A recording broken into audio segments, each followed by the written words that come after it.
बाँदरलाई मार्नु पाउनुपर्छ भन्ने उहाँले जुन अभिव्यक्ति दिनुभएको छ त्यो एकदमै आपत्तिजनक शब्द हो र यो चाहिँ फिर्ता होइन यो पुरै काटेर चाहिँ फालिनुपर्छ भनेर भन्न चाहन्छु। बस्नुहोस् मान्य सदस्य, बस्नुहोस्।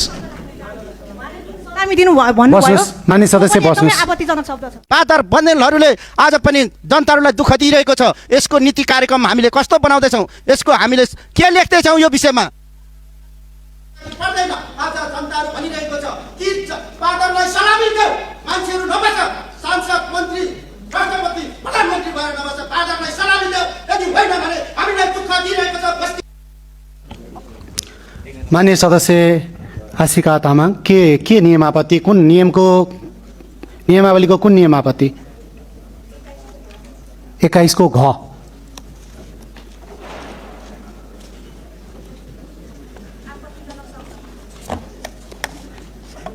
मान्य सदस्य माइक दिनुहोस् उहाँलाई। मान्य सदस्य, उहाँले के आपत्तिजनक शब्द प्रयोग गर्नुभयो?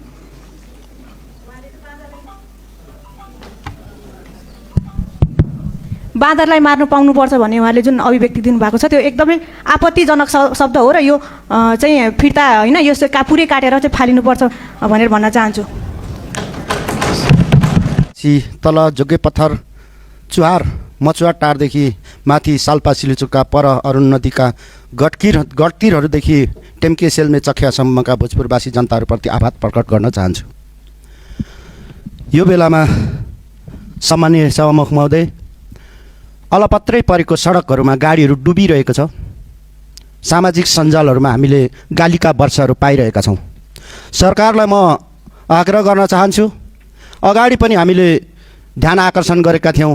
आज पनि सुत्केरी र बिरामीहरू गाडी भाँसिएर मध्य पहाडी सडक र भोजपुर लगायत पहाडी इलाकाको विभिन्न सडकहरूमा चोबलिरहेको दृश्यहरू हामी देखिरहेका छौँ।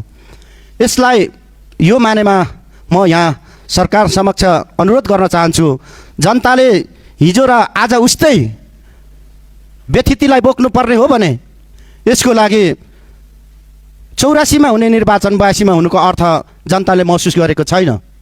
यति धेरै 2/3 नजिकको सरकारले आज जनता समक्ष दिनुपर्ने कुराहरू नदिरहेको कुरा जनताहरूले हामीलाई भनिरहेको छ। त्यसो भइरहँदा म सभामुख महोदय मार्फत अनुरोध गर्न चाहन्छु, सरकार निदाएर नबसोस्।